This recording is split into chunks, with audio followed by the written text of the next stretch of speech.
अब आएगा असली मजा। दुआ तो इस खानदान को बच्चा दे नहीं सकती, मैं दूंगी इस खानदान को उसका पहला चिराग। या मेरे मौला, मेरे शौहर की ख्वाहिश पूरी कर दीजिए, मेरी गोद भर दीजिए, मुझे और कुछ नहीं चाहिए। मुझे अपने लिए हर एक चीज चाहिए और अपने मकसद को हासिल करने के लिए एक बच्चा चाहिए मेरे मौला, जो मुझे इन सब के हमलों से बचाने के लिए बनेगा मेरी ढाल।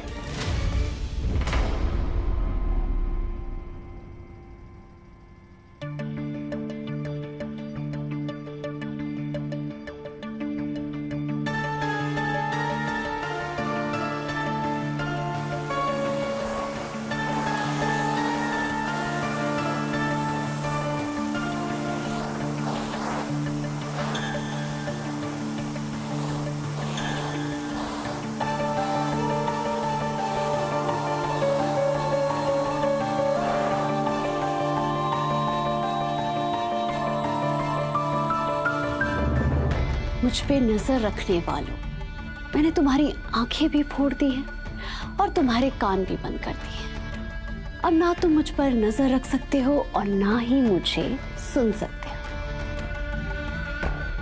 चलो अब उससे बात की जाए जिसके लिए सारा जोखिम उठाया है।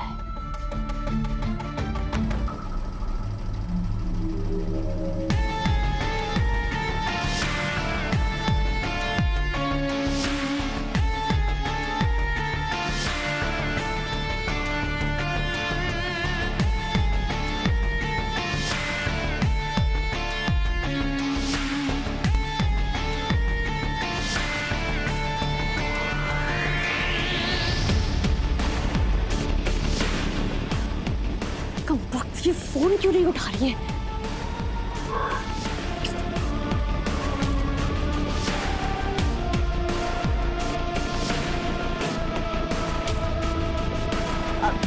हेलो।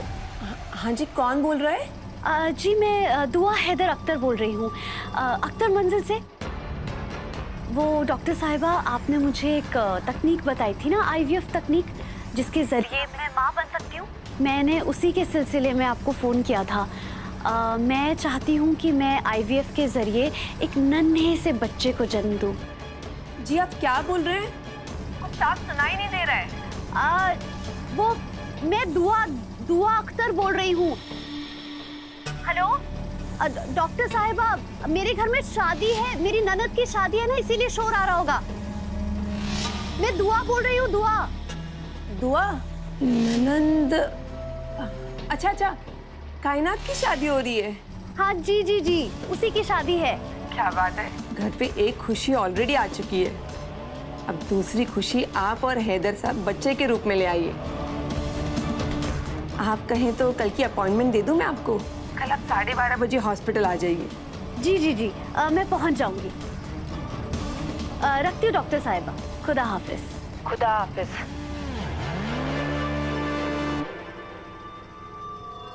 अब आएगा असली मजा। दुआ अक्सर अपनी एड़ी चोटी का जोर लगा रही है मुझे इस घर से बाहर निकालने के लिए, और वो कम अकल हैदर अख्तर, वो भी उसका साथ दे रहा है। लेकिन ये लोग नहीं जानते हैं कि मैंने इस खानदान में अपनी जड़ें और भी मजबूत कर ली है। अब ये सब चाहे जो कर ले, मुझे इस घर से बाहर नहीं निकाल पाएंगे। मियाँ बीवी के दरमियान बच्चे से ज्यादा मजबूत रिश्ता ना कभी हुआ है और ना कभी होगा। ये ऐसी जंजीर है जो दोनों को बांध के रखती है और कभी नहीं टूटती। दुआ तो इस खानदान को बच्चा दे नहीं सकती, मैं दूंगी इस खानदान को उसका पहला चिराग।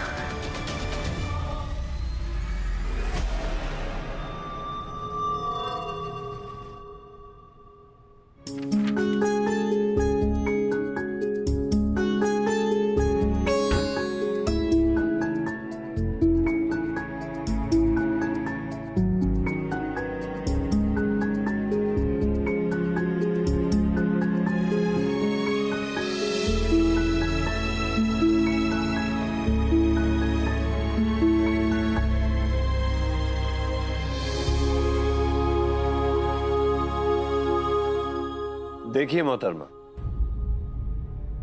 मैं आखिरी मर्तबा तुम्हें वार्निंग दे रहा हूं, दोबारा ऐसी हरकत की तो मुझसे बुरा कोई नहीं होगा। मैंने क्या किया इधर? क्या किया है तुमने? ये जो शक्ल है तुम्हारी मुरझाई हुई है। 1000 बार मैं कह चुका हूं कि इस खूबसूरत से चेहरे को खूबसूरत ही रखो। क्या फायदा उस हुस्न का जिसमें सुखी ना हो? अरे तुम तो और रोने लग गई यार। इधर मुझे बहुत अफसोस हो रहा है। हम इतने लंबे अरसे से एक औलाद की ख्वाहिश कर रहे हैं, मगर हमेशा कुछ ना कुछ हो जाता है।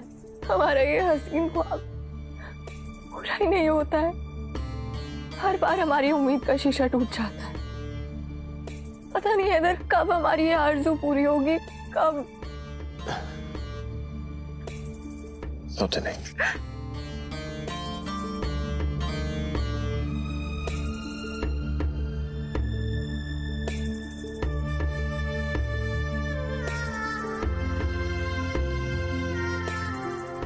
तो कहना दुआ, किसी को मुकम्मल जहां नहीं मिलता। कभी जमीन कभी आसमान नहीं मिलता, लेकिन मुझे जमीन और आसमान दोनों मिलेंगे। पता है क्यों? क्योंकि मेरे पास मेरी दुआ है, और मैं एक जिद्दी बच्चे की तरह तड़प तड़प के दरख्वास्त करूंगा खुदा से जब तक वो मेरी बात नहीं मान लेते। और हार मान के खुदा को हमारी दरख्वास्त पूरी करनी पड़ेगी, और इंशाअल्लाह तुम्हारी औलाद की ख्वाहिश जरूर पूरी होगी, दुआ जरूर पूरी होगी। तो तुम रो मत।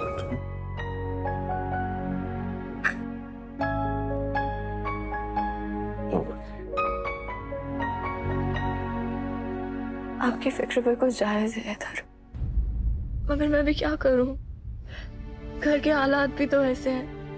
पता नहीं, गजल से ना मुझे बहुत डर लगता है। ऐसा लगता है जब वो आसपास है ना, तो जैसे जैसे मुसीबत की तलवार हमारे सर पे है। मेरी दुआ मुसीबतों से कब डरने लगी? बल्कि मेरी दुआ ने तो यही सिखा है मुझे और हमारे घर वालों को कि हमें हमेशा मुसीबत का सामना करना चाहिए, और मुसीबतों से परेशान होकर हम अपनी आइंदा जिंदगी के मंसूबों को खत्म तो नहीं कर सकते ना। और ये भी तो सोचो कि इंशाल्लाह जब हमारा बच्चा होगा, उससे अम्मी को कितनी खुशी महसूस होगी, और वो तो खुद ब खुद ठीक हो जाएगी, हंसेगी खेलेगी उसके साथ। दुआ खुशी से बड़ा इलाज कोई नहीं होता। आप बिल्कुल सही कह रहे हैं। मुझसे भी अब और नहीं रहा जा रहा है। आईवीएफ के जरिए हमें अपना ये ख्वाब पूरा कर लेना चाहिए। मैं अभी डॉक्टर को फोन कर देती हूँ और कल की अपॉइंटमेंट ले लेती हूँ। वो नहीं, हम ऐसा नहीं कर सकते। कल कायनात की हल्दी है, तो हाँ। तो क्या? देखो, बहाने बनाना बंद करो, ठीक है? ये हल्दी की रस्म पूरा दिन थोड़ी चलने वाली है। हल्दी खत्म होते ही हम डॉक्टर के पास चलेंगे। और अगर हाँ, तुम डॉक्टर का अपॉइंटमेंट लेने से हिचकिचा रही हो या तुम्हारे पास वक्त नहीं है, तो मैं कल टाइम निकाल के डॉक्टर से मिल सकता हूँ। तो तुम डॉक्टर से बात करो और कल की मेन्यू की डिस्कशन में करके आता हूँ। जी।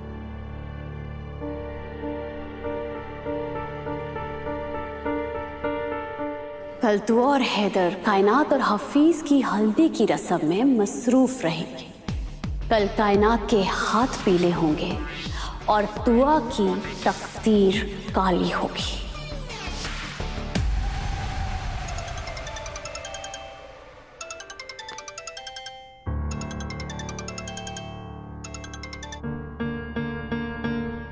हेलो दुआ जी, आपने आपका नंबर बदल दिया है क्या? आपने मुझे किसी अनजान नंबर से फोन किया था। हाँ, अनजान नंबर से? मतलब? जी, आपकी तरफ से फोन। अच्छा छोड़िए ये सब। आप कल 12:30 बजे हॉस्पिटल आ जाना, आपकी अपॉइंटमेंट है। ठीक टाइम पे आना, कोई बहाना नहीं चलेगा। हाँ ठीक है डॉक्टर साहब, पर आप किस अनजान नंबर की बात कर रही हैं? हेलो दुआ जी, मुझे एक अर्जेंट फोन आ रहा है, मैं आपसे बाद में बात करती हूँ। पर डॉक्टर साहबा के साथ अनजान नंबर की बात कर रही थी और मुझसे क्यों कर रही थी? एक मिनट, अनजान नंबर।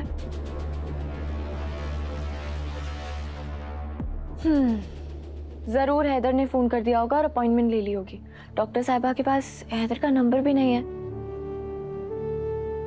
या मेरे मौला, मेरे शौहर की ख्वाहिश पूरी कर दीजिए, मेरी गोद भर दीजिए, मुझे और कुछ नहीं चाहिए। मुझे अपने लिए हर एक चीज चाहिए और अपने मकसद को हासिल करने के लिए एक बच्चा चाहिए मेरे मौला।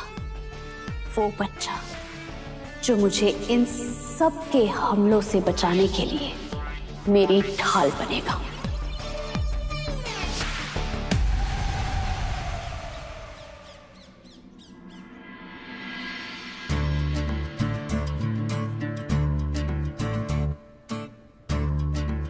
अस्सलाम वालेकुम रहमतुल्लाहि व बरकातहू। और आज साहब वालेकुम अस्सलाम।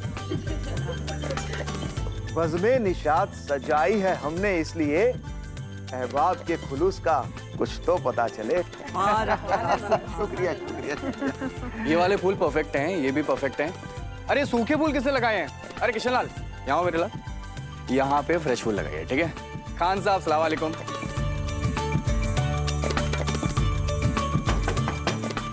आ जाओ। खाला जान, अरे बस सारी तैयारियां खत्म हो रही हैं और आप है कि यहाँ कपड़े तय कर रही हैं। देखो, नॉट फेयर। खाला जान, ये देखिए, इतना बेहतरीन जोड़ा लेके आए हैं आपके लिए, इसे पहनिए ना। कम से कम आज के दिन ये रूखा सफेद रंग तो छोड़ दीजिए। ये सिर्फ रूखा सफेद रंग नहीं है दरमिया, मेरी जिंदगी के बेरंग हो जाने की निशानी है ये सफेद रंग। जब से तुम्हारे खालूजान का इंतकाल हुआ है ना, मेरा जी उकता गया है रंगों से। अब मेरी जिंदगी में सिर्फ एक ही रंग है, सफेद।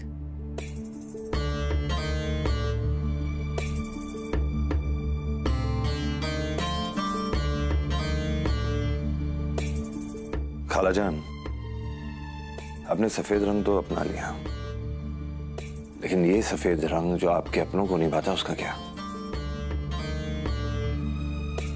हम श्योर के खालूजान भी जन्नत में बैठ के अफसोस तो जरूर कर रहे होंगे कि उनकी प्यारी हमीदा रंगों से परहेज करने लगी है। वैसे अगर आप हमारी माने तो खालूजान को नाराज नहीं करना चाहिए, ये चौड़ा पहन लेना चाहिए कम से कम आज के दिन। यकीन मानिए ये पहनिए। और सच बताऊं तो आप हीरोइन से कम नहीं लगेंगी इसमें, सोच लीजिए।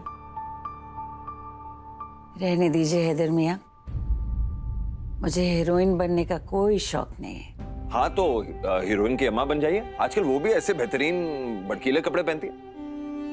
नहीं मतलब अगर मैंने कहा ना हैदर मियां, न मुझे हीरोइन बनना है न मुझे हीरोइन की माँ बनना है।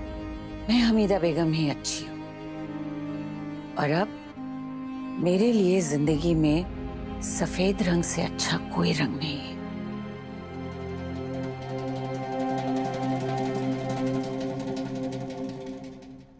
देखा हैदर, मैंने कहा था ना अम्मी नहीं मानेंगी, मगर इन्हें मनाने का मेरे पास एक जरिया जरूर है।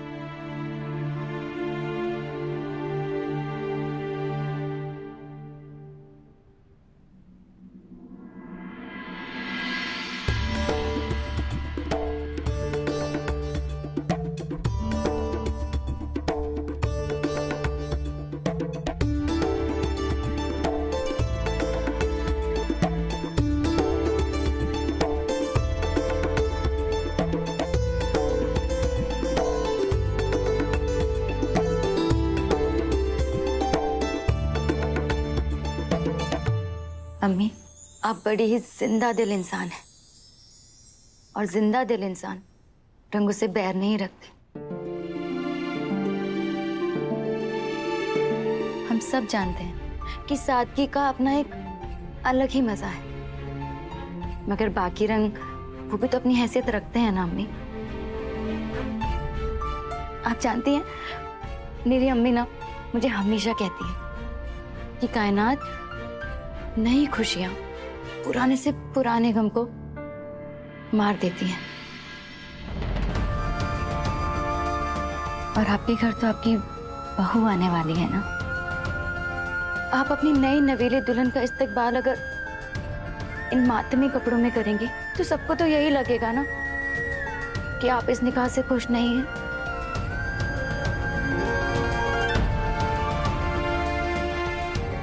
लेकिन आप तो बहुत खुश हैं ना। मेरे लिए, अपने खानदान के होने वाले इस वारिस के लिए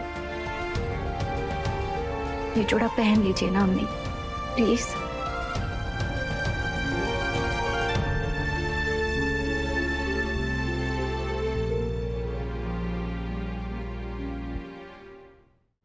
पहनेंगे ना?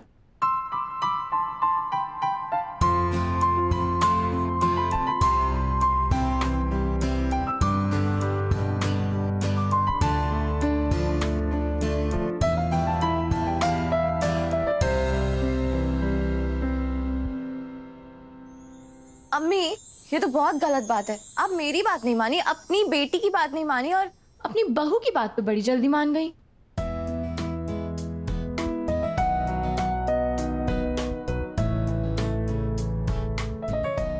अच्छी तरह से समझ रही हूं मैं। तुम सबके सब मेरा घेराव करने आए हो ना?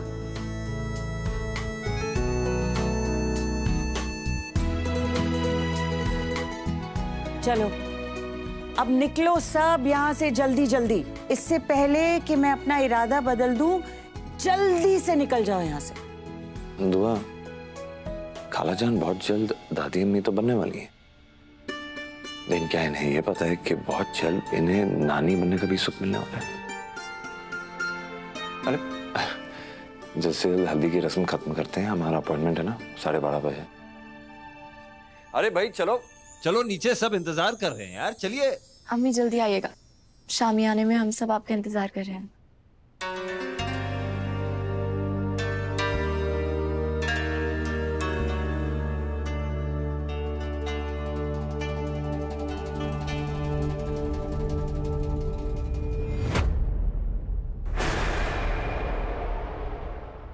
बस ये नमूने हल्दी की रस्म में मसरूफ हो जाए, फिर सुकून से मैं अपने काम को अंजाम दूंगी और फिर होगा जश्न।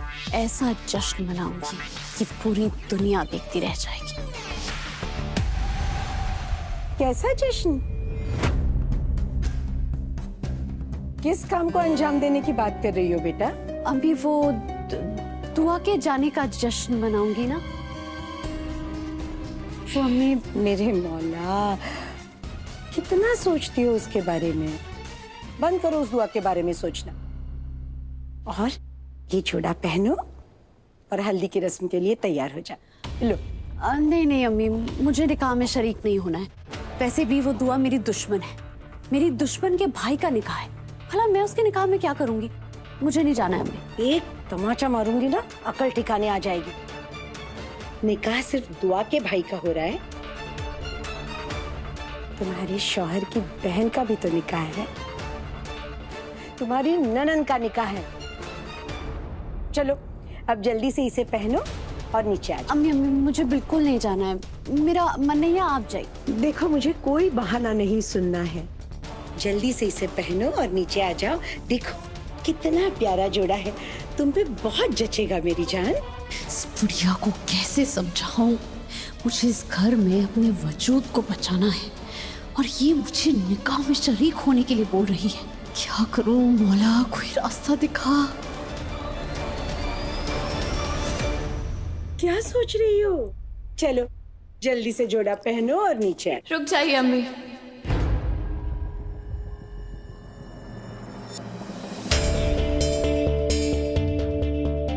अम्मी, ये क्या कर रही हैं आप? क्या कर रही हूँ? आप ये जोड़ा गजल को नहीं दे सकती। क्यों नहीं दे सकती? इसमें मेरा हक है। ये मेरे निकाह की सालगिरह पर आपने मुझे दिया था, आप ये इसे कैसे दे सकती हैं? वैसे किस शादी की बात कर रही हो तुम? हैदू के साथ तुम्हारी शादी ही नहीं बची तो किस शादी की सालगिरह की यादें तुम संजो रही हो? अब चुपचाप तलाक के कागजात पे दस्तखत करो और मुझे तुमसे आजादी देता हूं।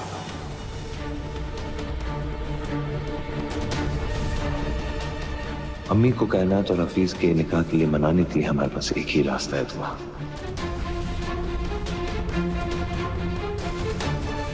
कायनात और हफीज के रिश्ते के लिए अम्मी को ये बात नहीं बता सकती। हैदर और मैं तलाक नहीं ले रहे हैं और इसलिए मुझे मेरा ये हक का सर को देना पड़ेगा, चाहे मुझे कितनी भी तकलीफ क्यों ना हो।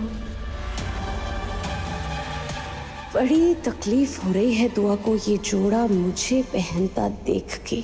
दुआ को तकलीफ में देखने का मजा ही कुछ और है।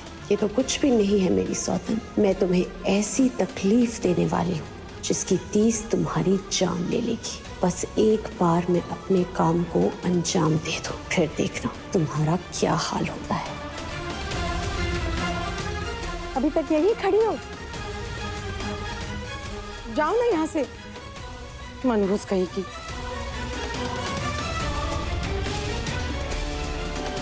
तुम यही रुकना, हम ही चले जाते हैं। आओ बेटा, ये तो मानने से रही।